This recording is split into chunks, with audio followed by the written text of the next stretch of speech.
Nos conectamos de nuevo con las entrevistas CNN. Muchas gracias por acompañarnos. Queremos hablar en esta oportunidad de la inmunodeficiencia primaria. ¿De qué se trata? Se lo vamos a preguntar en concreto a nuestra entrevistada del día de hoy. La vemos en nuestra pantalla. Me refiero a la doctora María Cecilia Poli. Tengo acá todos los datos para que no se me vaya ninguno. Inmunóloga y reumatóloga infantil de la Clínica Alemana y también del Hospital Roberto del Río. Doctora, ¿cómo le va? Bienvenida a CNN Chile.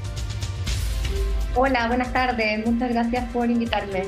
Doctora, ¿a qué nos referimos cuando hablamos de inmunodeficiencia primaria? Las inmunodeficiencias primarias son en realidad más de 450 enfermedades genéticas en que genéticamente se produce un defecto que afecta a las células del sistema inmune y estas no son capaces de responder adecuadamente. Y entonces a las personas se infectan mucho, tienen infecciones graves como neumonía, otitis, sinusitis recurrente, o tienen autoinmunidad de inicio precoz, y esto es que las células del sistema inmune se defienden contra el propio cuerpo, o autoinflamación, y es que las células del sistema inmune, de nuevo, que tienen alguna falla genética, inflaman al cuerpo sin que haya un gatillante específico como pudiese ser una infección. Y a pesar de que cada una de estas 450 enfermedades es infrecuente por sí sola, por lo que son consideradas enfermedades raras, como son más de 450 diferentes enfermedades genéticas, la verdad es que en su conjunto las inmunodeficiencias primarias pueden afectar entre un 1 a un 2% de la población. ¿Y en Chile aproximadamente, doctora, cuántos pacientes hay en Chile aprox? Mira, la verdad es que no hay un catastro de inmunodeficiencias primarias porque no existe un registro nacional, pero se estima que más de 1 millón de personas podría estar afectadas. Usted lo decía, doctora, son de origen genético, o sea, por ende pueden ser hereditarias, y son estas enfermedades que han sido catalogadas como raras que usted recién nos detallaba. Pero también la inmunodeficiencia primaria, por lo que estuve leyendo, deja a los pacientes que tienen esta inmunodeficiencia primaria en una posición más bien vulnerable respecto a otras enfermedades. ¿Qué otras enfermedades podrían afectar a una persona con inmunodeficiencia primaria que tal vez la podría llegar a padecer de una manera mucho más complicada respecto a una persona que no tiene inmunodeficiencia primaria? Todas las infecciones, por supuesto también el COVID, son pacientes que cuando tienen un tipo específico de inmunodeficiencia primaria no pueden responder tampoco bien a las vacunas, así que ni siquiera las vacunas los protegen, por lo que quedan muy susceptibles a diferentes infecciones. Además, tienen mayor susceptibilidad a cáncer, tienen un riesgo de un 10 al 20% más de cáncer que la población normal, y a estas enfermedades autoinmunes. Lo importante, claro, es que estos pacientes que se infectan más, como dije antes, no siempre van a estar protegidos por las vacunas, por lo cual algunos necesitan ponerse defensas. Y en este contexto nos ha ayudado bastante la ley Ricaurte-Soto, que provee de inmunoglobulina o gamma globulina a estos pacientes para poder ponerles defensas. Sí, ha sido bien importante también contar con esa cobertura. Exacto, exacto.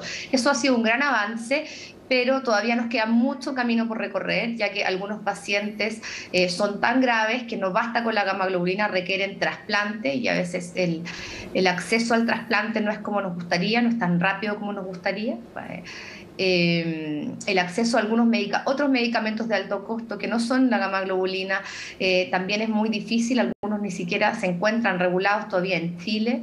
Y lo otro que es muy importante es el acceso al diagnóstico, porque para hacer el diagnóstico de un paciente con inmunodeficiencias primarias se requiere de exámenes inmunológicos que son caros, que muchas veces no están codificados por FONASA, por lo que los pacientes tienen que pagarlo de su bolsillo, y son exámenes en general caros. Y los exámenes genéticos que van a Estados Unidos la mayoría, o a Europa, y que tampoco están cubiertos por ningún sistema de salud, lo cual hace muy caro para la familia llegar al diagnóstico y después el tratamiento. Bueno, estamos en este contexto de la semana de la inmunodeficiencia primaria, así que qué bueno poner el tema en la palestra, ponerlo en la discusión, porque hay harto camino que recorrer todavía, como nos decía la doctora. Para llevar esta conversación a la práctica, me gustaría que repitiéramos e hiciéramos un especial énfasis en las señales que las personas pueden detectar al momento de sospechar o al momento de decir, ok, tengo que ir a consultar ante una eventual inmunodeficiencia primaria. Si pudiésemos ahí hablar de estos síntomas o las señales que nuestro cuerpo nos puede entregar. Esto es muy importante. Otitis recurrente, sinusitis recurrente, neumonias. A veces si basta con una neumonía grave, uno de todas maneras debería consultar. Si son más de una neumonía, por supuesto. Y cuando dice, por sí. ejemplo, sinusitis recurrente, ¿cuántas al año? Más de 2 al año, no deberíamos tener en general sinusitis. Sí, lo mismo, más de 2 o 3 sinusitis u otitis al año, hay que por lo menos hacer un screening de inmunodeficiencia. Diarreas frecuentes, autoinmunidad múltiple, o sea, más de una enfermedad autoinmune o autoinmunidad de inicio precoz, alguna enfermedad autoinmune que se inicie antes de la pubertad. Es preocupante, o el antecedente familiar de algún familiar joven o niño fallecido por alguna infección grave. Eso siempre tiene que alertarnos. Y otra cosa que es importante también mencionar es que para estas enfermedades existe screening neonatal que se está haciendo ya en Estados Unidos y en Europa. Entonces, si ojalá pudiésemos eso sería avanzar, fundamental que en Chile tuviéramos, una detección al momento del nacimiento, digamos. Sería fundamental, exacto. Hay algunas empresas privadas que hoy día lo ofrecen en Chile. Creo que si uno puede hacerlo es importante hacerlo, pero tiene relevancia esto solo si se hace a nivel nacional. Como es una enfermedad poco frecuente, para detectar estos casos más graves es necesario testear a toda la población. Porque me imagino que mientras más temprana sea la detección, mejor es la calidad de vida, el tratamiento. Por supuesto, la inmunodeficiencia combinada severa, que es el espectro más grave de este espectro de enfermedad, son niños que fallecen todos antes del primer año de vida por alguna infección. Entonces, si es que uno logra hacer el diagnóstico antes de que se infecten y los trasplanta, les hace un trasplante de médula ósea antes de los 3 meses, estos pacientes tienen un 100% de sobrevida versus 0 al año de vida sin tratamiento, y versus como un 50% de sobrevida si se trasplantan entre los 6 meses y el año, con un diagnóstico ya más tardío. Por eso es que el screening neonatal para estas formas especialmente graves de enfermedad toma gran relevancia. Ya se ha implementado este año en Brasil, está implementado casi en todo Estados Unidos y Europa, y es importante que Chile también avance. Por supuesto. En ese sentido. Por supuesto. Doctora, me imagino que en el ejercicio de su profesión ha conocido historias humanas de muchas personas con inmunodeficiencia primaria. ¿Cómo es vivir con esta condición en nuestro país?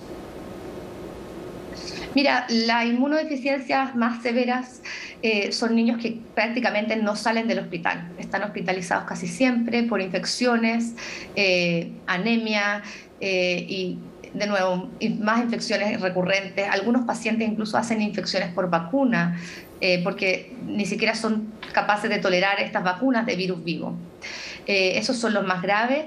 Esos niños, si logran trasplantarse, es muy gratificante para uno como médico y por supuesto para la familia, porque son niños que luego son normales o casi normales. Algunos necesitan esta gamma-globulina, pero son niños normales. Después están los pacientes que tienen una inmunodeficiencia un poco menos severa, que requieren gamma-globulina, y estos pacientes pueden ponerse gamma-globulina todos los meses. Es un medicamento inyectable que en realidad les cambia la vida, porque no tienen infecciones con esta gamma-globulina, lo cual los deja poder llevar una vida normal. Incluso, y antes que existiera la ley Ricarte-Soto, ¿cuál era el costo que tenían que pagar? Era muy difícil porque este es un tratamiento costoso, como de 400.000 pesos mensuales, que por supuesto no todas las familias pueden cubrir. Y una cosa es cubrir ese medicamento una vez, pero todos los meses resulta muy difícil. Muchos pacientes no tenían tratamiento o tenían que hospitalizarse para ponerse el tratamiento para que les cubriera el sistema de salud. Y hoy en día estos pacientes pueden ponerse el medicamento en forma ambulatoria o casi ambulatoria. Incluso hay un tipo de gamma-globulina que se puede poner subcutánea, que los pacientes pueden ponérsela en la casa como parecido a lo que es la insulina. Entonces les ha cambiado de gran medida la vida, permitiéndoles llevar una vida cada vez más normal, con menos hospitalizaciones, menos infecciones, pudiendo ir al colegio, ir a trabajar, etcétera. Sí, ha sido fundamental, pero hay harto camino que recorrer todavía, como usted decía, a lo largo de esta entrevista. Doctora, ya estamos cerrando. ¿Hay algún sitio web que me recomiende, algún documento que podamos acá dar a conocer para toda nuestra audiencia, para que se informen más sobre este tema? Siento que no se sabe tanto de la inmunodeficiencia primaria y además de ser súper importante estar atento a las señales que conversábamos recién, no estaría de más poder contextualizar más esta entrevista y poder profundizar en algunos temas en caso de que alguna persona, por ejemplo, la tenga y todavía no haya un diagnóstico. Por supuesto, mira, existe una asociación de padres y pacientes con inmunodeficiencias primarias latinoamericanas que se llama ALAS, que te puedo dejar en el chat, en la página web, y existe un sitio de la Fundación Jeffrey Model que se llama Jeffrey Model Foundation, JMF. Ellos tienen una página web con información sobre inmunodeficiencias primarias y médicos que se dedican a inmunodeficiencias primarias en todo el mundo. La Jeffrey Model Foundation tiene centros Jeffrey Model en todo el mundo, de los cuales en Chile hay dos, uno en Santiago y otro en Temuco, para el diagnóstico y tratamiento de inmunodeficiencias primarias. Y ahí pueden encontrar toda esa información. La fundación. Doctora María Cecilia Poli, inmunóloga, reumatóloga infantil de la Clínica Alemana y también del Hospital Roberto del Río, muchas gracias por su tiempo con CNN Chile.